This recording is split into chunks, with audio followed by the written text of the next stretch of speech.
It's not the absence of risk, potential for failure, potential for certainly criticism, getting things wrong. Universities have to be brave, which means educational leaders have to be brave. Why is it that some universities and some educational leaders maybe aren't as brave as they need to be?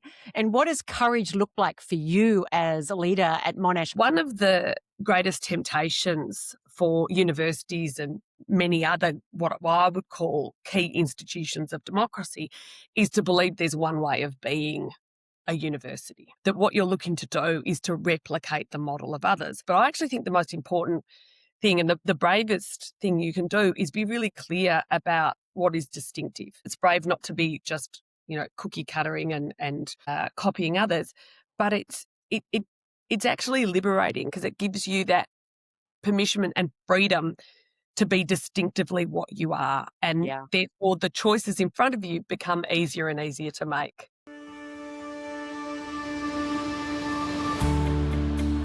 Welcome to the Live Brave podcast. I'm Margie Worrell. Here you'll learn how to live and lead with more courage in an increasingly anxious world. If you'd love to bring your bravest self to your biggest challenges and the boldest vision for your life, you are in the right place. Let's get started. Hello and welcome back to the Live Brave podcast. I am Margie Worrell, and today I'm going to be sharing with you my conversation with Professor Sharon Pickering, a fellow Australian who is also the Vice-Chancellor and President of Monash University. Now, if you are based in the US, you might be thinking, where's Monash University? Monash University is based in Melbourne, Australia, though it is a very global, outward-looking university. It's also where I went to university many moons ago. And so it has been a real delight for me after few decades of not being particularly connected to Monash to be now part of its global alumni network and supporting its mission in the world to really lead change and to educate the next generation of change agents and change makers. And Sharon, as you will pick up from our conversation, is very passionate about doing that. She's extremely forward-thinking. She is a visionary at heart, and she is also someone who has led Monash during her only 2-year tenure there so far as Vice-Chancellor through a pretty extraordinary time. As you will hear in our conversation, Sharon has a really bold vision for what education needs to be evolving to meet the future that is already here.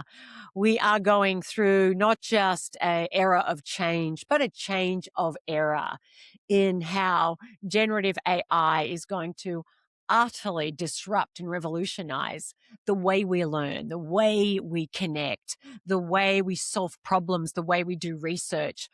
In every sector, on every sphere, we are seeing just a massive revolutionary level of change. And so we need to be completely upending how we think about education so it stays relevant. Sharon brings so much insight to that. I know you will enjoy our conversation. And I hope that at the end of it, you will take a moment to rate, review this podcast, share it with anyone that you think would benefit from it. And of course, if you are in the education sector, I hope you will share it with those who also have a deep heart for educating people to be able to really not only navigate change, but to shape the future that we're moving into, because that's going to require a lot of courage. It's going to require all of us to do our bit. And here's my conversation with Professor Sharon Pickering. Sharon, I am so happy to have you on my podcast. I am so happy to be on your podcast. I remember when I heard that you were announced as the new Vice-Chancellor of Monash University, and my alma mater, and I was like, I know her. She's awesome. I told everybody that would listen to me. And here we are. You've been in this role for how long has it been now? 2 years, just past my 2-year anniversary. And 2 big years. Indeed. So my hat goes off to you for leading, one of the largest universities in Australia, if not the largest. Is it the largest in Australia? Yes. Yes. 85,000 students. Yes. That's right. 20,000 staff, 500,000 alumni across 6 countries that we operate campuses in. Yes, with students from 170 countries. I've done my homework, a little bit of it. And you've also led the university through what obviously with everything that's happened, the polarization, the anti-Semitism, just the activism, you've had to navigate an extraordinary time. So what I would love to talk to you about today, Sharon, is one, your journey to finding yourself in such an incredibly important role with so much responsibility, but obviously a role of huge privilege too, that just to have the influence that you have.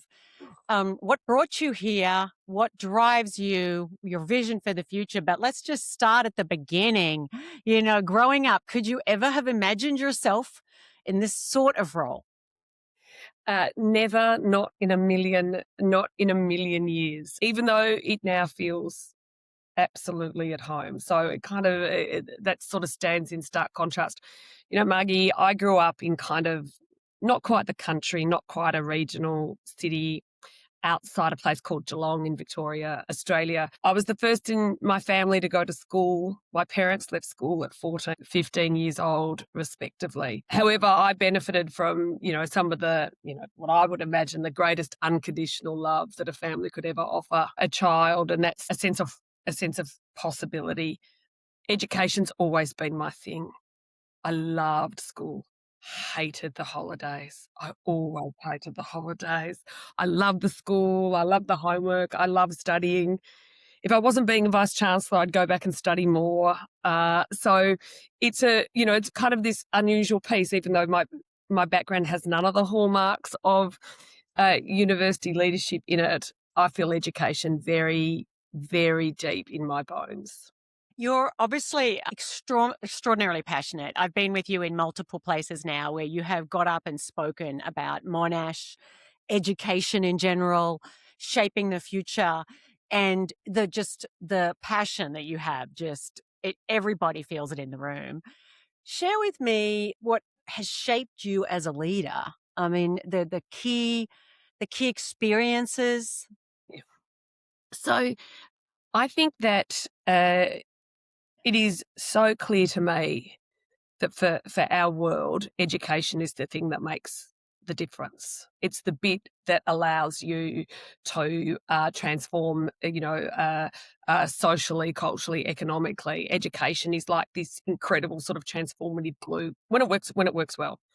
And for me, growing up, I always felt that there was more. And education is like it's like a roadmap, and not necessarily that you can see all parts of that map when it first unfolds in front of you, but you know that it is giving you the tools to be able to go forward.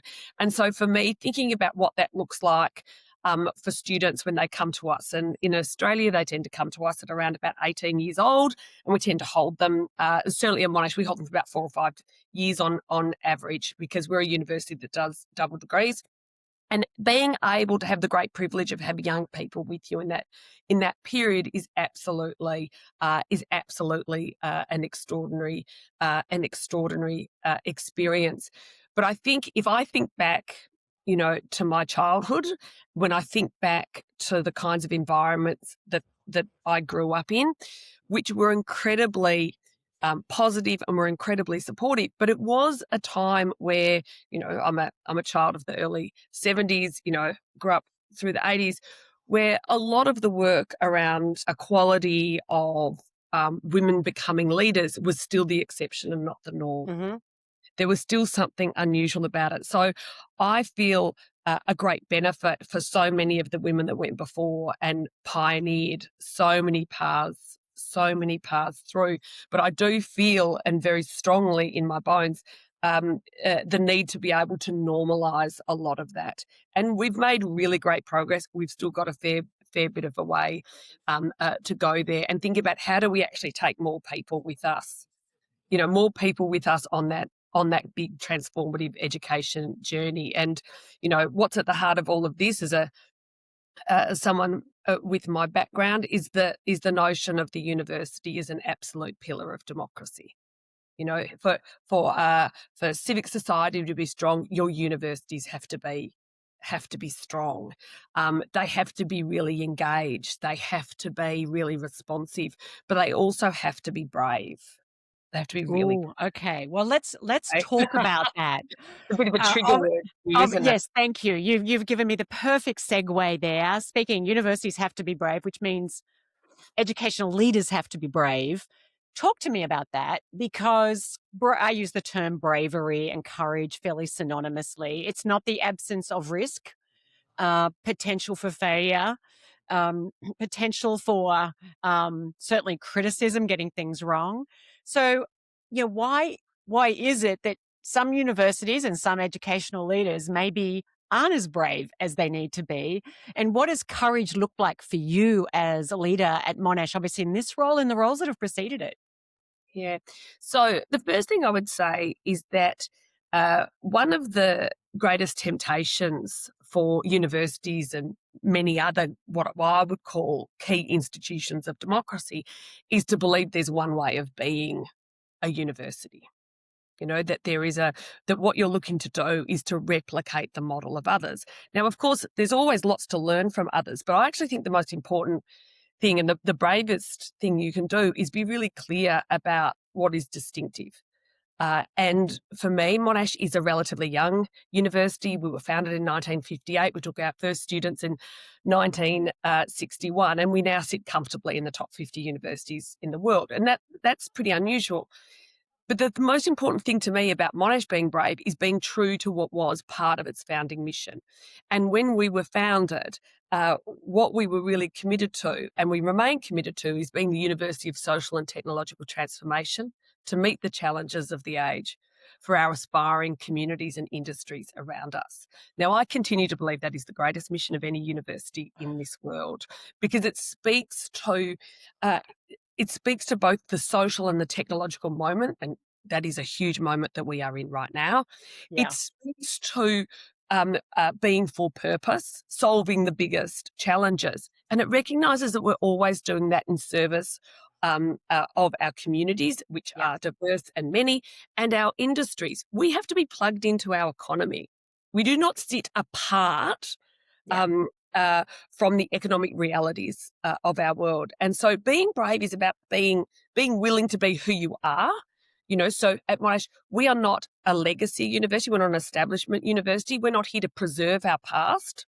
Okay. We are to be who we are, who we were founded to be, and who we are today. And I think that is when you own that, I actually think, on the one hand, it's brave not to be just, cookie cuttering and copying others, but it's actually liberating because it gives you that permission and freedom to be distinctively what you are, and Yeah. therefore the choices in front of you become easier and easier to make. I also think being and without the legacy, which obviously there is tremendous benefits that can come from universities that have been around for 100, 200 years, and they have these extra. In the US, you think of the size of these endowments of these large and extremely established universities, but it can also be a shackle to the past as well. There's often a massive resistance to embracing new ways of thinking about pedagogy and how do we be relevant to the students of today and the leaders of the future. And I know that obviously Monash is so proactive on that. I say that with a lot of bias. I'm obviously involved in here in the US with the Monash alumni and the students, the global scholars that come out, and I see these extraordinary young people whose eyes get so wide when they arrive in New York City, going, "Wow, there's a whole other world of possibilities that some of them had never considered before." But I think it's also incredibly liberating to go, who do we create ourselves to be in a process that's never a fixed static state, that we get to continually evolve Yeah. to what's coming. Yeah, but Margie, that's a great thing about being a university and being the university that Monash is. In being brave and being distinct and being the university we are, what we're hoping to do also is to kind of is to set uh, that base example for our students and for our alumni about what is possible and hopefully what is probable for them. So you talk about the brilliant work that you and our alum do with our students in New York. That's in many ways not surprising, because when Monash first opened its doors in 1961, 1 in 10 students came from across Southeast Asia. Now that's really unusual. So that, 10% of your students on your opening day came from Malaysia, from Singapore, from Hong Kong. So there's something in the DNA of Monash that's actually deeply rooted into this region. So when I say to my colleagues, we are the University of the Indo-Pacific, it is a history. It's not a 300-year history, but it is a founding history of who we are. And that means our university has been built up differently. Back in the late 90s, one of my predecessors, the late Professor Mel Logan, was the only Australian Vice-Chancellor who immediately took up the opportunity when the Australian government said, we need our universities in the region, operating in the region. And Monash set up its first offshore campus in Kuala Lumpur. And what is really incredible about that is 27 years later, we've got 14,000 students, 1,000 colleagues, fully research intensive, and we've just announced $1 billion new campus that will open in 2031, right in the heart of. That's amazing. Yeah. Well, it's your founding mission. It's your In your DNA. DNA. Yeah, yeah, yeah. And of course, I know that you've got this extraordinary campus that's, you've already got a campus in Malaysia, but as well, you've opened up a hub in Boston. Mm. And I know you were out here in the US last year, just opening that in biotech. And of course, we met up also last year in Prato, just outside Florence, at your Italian campus there too. But let's just talk about what was the vision behind Boston. Mm.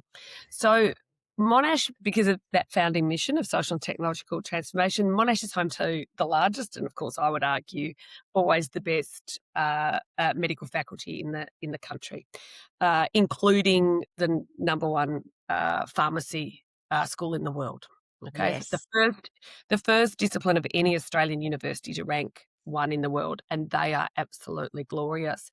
So we have this enormously strong tradition, particularly in therapeutics, really strong pipeline of translatable drug discoveries, and work really closely with a number of major firms and partners right across the US.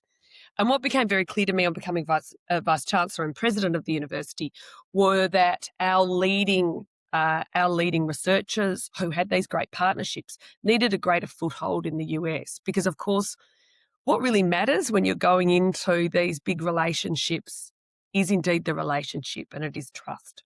Yeah. And so we want to make sure that we make it as easy as possible for the sector to collaborate with Monash, to benefit from the discoveries that are occurring at Monash, which are big and bold and absolutely amazing. And we want to be able to support our researchers to do great, translatable, commercialisable outcomes, because in the area of therapeutics, that's how you have the biggest impact. That's how you impact your family's lives, the lives of your communities, is looking after them in that way. We're really fortunate there's other areas across the university, including in AI, including areas such as energy. We've got enormously strong engineering and similar. So we see this as a real gateway to be able to just make it that bit easier for everyone in North America to work with Monash. Yeah, no, I mean, it's super exciting. And, as an alum, and I know you mentioned a minute ago the top 50 universities in the world, I want to just kind of backtrack to that. According to one of the ratings, you are ranked 36, and according to another one, it's 35. So I just want to, it's not top 50. But I think when I went to Monash, it was probably about top 450, 500. So I mean, Monash's trajectory since my time there is extraordinary. But we met up last year as well. We met up twice. Actually, I think we met up 3 times last year. But we met up last year in Italy at Prato, at your Prato campus, for your Global Leaders Summit. And it was extraordinary to me to see the diversity, but the caliber of alumni who are now 20, 30 plus years out of Monash doing extraordinary things globally, not just in Australia. I think speaks to Australia a little bit. Australia, often they say bats above its weight, but we're doing so many things around the world. I'm just curious, as you think about the next gen of leaders coming out of Monash, and I've met some, what what do you see in who they are and how they're different from, the Gen Xers and the boomers? And, who do you think what do you need to be cultivating in this next gen of leaders to be shaping, adapting, meeting the future challenges that are coming? Yeah. Look, I have a maniacal focus on the student experience at Monash, and it's not just how we prepare them for the future, but I want people to be able to spot a Monash graduate very, very easily. And so the way that we think about that at Monash is that we want every one of our students during their time they've studied with us to study and work in at least 2 other countries of the region. Because we believe we should be preparing graduates not just to work globally, but really effectively across the Indo-Pacific, which is where they are the largest democracies, what will be the largest economies, the biggest challenges are going on. And so we have programs in which are not means dependent that students can go out on. Monash, because of the university we are, believes that international piece is absolutely critical. We believe that the graduates of the future have to be able to work anywhere and everywhere super effectively. They've got to be able to work really well, even when they are not in the cultural majority. In fact, being able to be really effective when you are part of a cultural minority is actually one of the most confronting and difficult things that you can do. We want to prepare students for that. We want to prepare students to be working really close with industry. So we believe in bringing industry right the way in. You think about the impact of AI. Those first 5 years of graduate jobs are kind of quickly disappearing before our eyes. So one of the things we do at Monash is we're looking to really pull industry all the way into our degrees, into the student experience, so they are developing the capabilities that allows them to leapfrog over that. That's what we want to be able to do. We're a big research intensive university. R&D is critical for the economy. And, if you think about the US and you think the absolute powerhouse that higher education has been to the US economy over decades, you think of the innovation there is incredible. We want our students up close to R&D. We really want them to understand the importance of experimentation, of design, not because we're looking just to produce, great researchers of the future. We want to do that too, but because we believe R&D is critical for all industries and all areas of our society and economy. But Margie, as you know, we were named after one of the greatest ever Australians, Sir John Monash. Sir John Monash was a general in the Australian Army and was regarded as one of the greatest strategists of World War I, a brilliant man. But he studied arts and he studied law and he studied engineering. And but what he did is not only was he absolutely critical to the success of the Allies in the First World War, when he came home, he built the electricity system in the state of Victoria. He built, quite literally, he built the bridges. He built many things. He was also a Jewish Australian who also had to overcome the prejudice of the time. But what we also believe should be distinctive about a Monash student is emblematic of Sir John Monash, and that is an ethic of service. Yeah. And so I think if you think about what graduates need to be for the future, they need to be international. They need to be industry connected and industry informed. They need to have that sense of experimentation, design, the importance of R&D, of pushing innovation forward.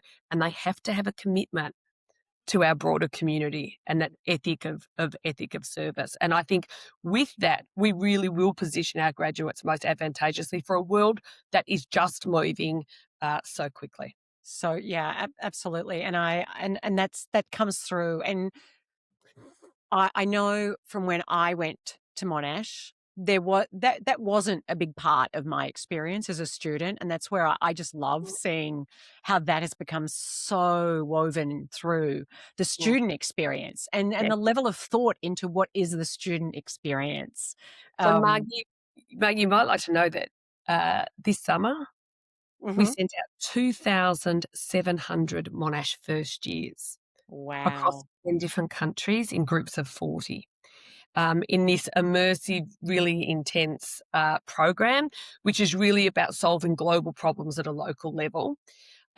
So they went to India and Indonesia, Malaysia, China. They went to Vanuatu and Samoa and Fiji and Italy and Vietnam as well for the first time. And in groups of 40, they were able to roll up their sleeves, work with Yes. local government, with local industry, with local community on doing that. And what's incredible is that students from across all degrees at Monash have the opportunity to do that, and we pay for it because this kind of transformative experience should not be means dependent. And what this means is these students come back just totally knitted together, and we know how important belonging is for young people at the moment, Mm-hmm. difficult that has been, particularly as the world Mm-hmm. has Mm-hmm. come out of that pandemic. So Mm-hmm. they have that strong sense of connection and belonging. They're developing their skills in working across the Mm-hmm. region, and they're able to take those newfound lenses into whatever study they might be doing, whether it be biomedicine. Yeah, no, I didn't know that, and that is just fantastic. I have to admit to being a little bit jealous. That would have been awesome. I would have just loved that. For you as a leader, you're doing an enormous amount. Before we pressed record on this, we were both talking about our ailments this week. I've sort of had the flu, you've had a sinus issue. It's like we both go fast, and I know we both have hearty immune systems. There's a lot, that you're taking on. And you're also dealing with a whole lot of political issues and challenges all the time. I mean, the environment, whether it's in Australia, globally, just the headwinds of being a leader and someone driving change. Thank you, Sharon. I think that last piece, I see that as so vital as well, which for some universities will be easier to lean into than others. They have to really step back and ask, who is it that we need to be? Not just who have we been, but who do we need to be moving forward, which is a question I think we always have to be asking ourselves individually as well as the institutions and organizations we're part of. But Sharon, I know you have to go and catch a plane. I want to say thank you for your time. Thank you for just sharing, just your extraordinary insight on across the entire education sector. But I just want to say thank you for your leadership. It's inspiring. I always love talking to you, and I appreciate your time today. I hope you enjoyed my conversation today with Professor Sharon Pickering, the Vice-Chancellor and President of Monash University in Australia. I also hope if you have enjoyed our conversation today or any of these podcasts, you'll take a moment to rate it, to review it, and maybe share it with someone you think might be inspired by what you heard. Thank you again for tuning into the Live Brave podcast. I hope that you will take just one insight, at least from our conversation today, to think about how you can live and lead with more courage.